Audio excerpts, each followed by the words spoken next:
Guys, రీసెంట్గా మన ధనుష్ గారి డైరెక్షన్లో వచ్చిన జాబిలమ్మ నీకు అంత కోపమా అనే మూవీ అయితే థియేటర్స్లో రిలీజ్ అయింది కదా.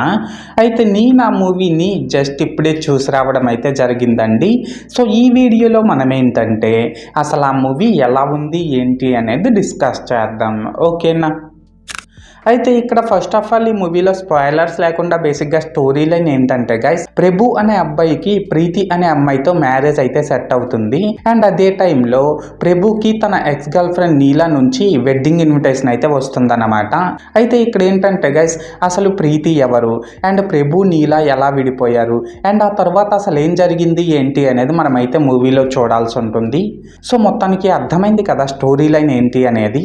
అయితే ఇప్పుడు ఈ మూవీ ఎలా ఉంది అనే విషయాన్ని వచ్చినట్లయితే గైస్, మూవీ అయితే పర్లేదండి, బాగానే ఉంది. ఎస్పెషల్లీ ప్రెజెంట్ లవ్లో ఉన్న వాళ్ళకే కానీ లేదా ఆల్రెడీ బ్రేకప్ అయిన వాళ్ళకే కానీ ఈ మూవీ బాగా నచ్చుతుందన్నమాట. అండ్ ఇప్పుడు ఈ మూవీలో నాకు కనిపించిన ప్లస్ పాయింట్స్ ఏంటంటే, ఈ మూవీలో ఓన్లీ లవ్ స్టోరీనే కాకుండా ఫ్రెండ్షిప్ లాంటి ఒక మంచి ఎమోషన్ని కూడా లాస్ట్ వరకు బాగానే క్యారీ చేశారండి. సో అదైతే నాకు చాలా బాగా అనిపించింది. అండ్ ఇందులో మన ధనుష్ గారి డైరెక్షన్ కూడా బాగుందన్నమాట. అలాగే మాథ్యూ థామస్ చేసే కామెడీతో పాటు సెకండ్ హాఫ్లో వచ్చే ఎమోషనల్ సీన్స్ కూడా చాలా బాగా వర్కౌట్ అయ్యాయనే చెప్పాలి. దీనికి తోడు ఇందులో యాక్ట్ చేసిన యాక్టర్స్ అందరూ పర్లేదండి, వాళ్ళ క్యారెక్టర్స్కి తగ్గట్టు బాగానే పెర్ఫామ్ చేశారు. అండ్ కొన్ని డైలాగ్స్ కూడా చాలా బాగున్నాయి అన్నమాట. లాస్ట్గా ఏంటంటే ఇందులోని సాంగ్స్, సినిమాటోగ్రఫీ, ప్రొడక్షన్ వాల్యూస్ ఇవన్నీ కూడా పర్లేదు, బాగానే ఉన్నాయి. సో మొత్తానికి ప్లస్ పాయింట్స్ విషయానికి వచ్చినట్లయితే ఇదన్నమాట మ్యాటర్.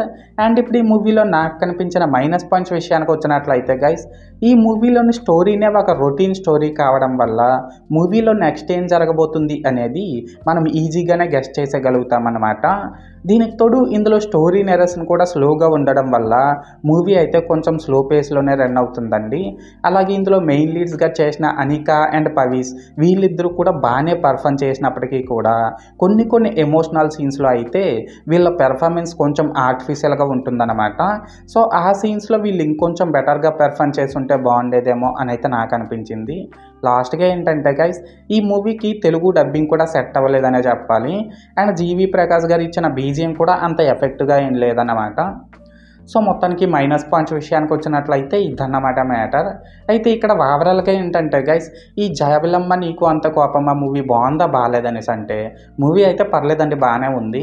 అండ్ నేను ఈ మూవీకి 5కి 2.5 రేటింగ్ ఇస్తున్నా.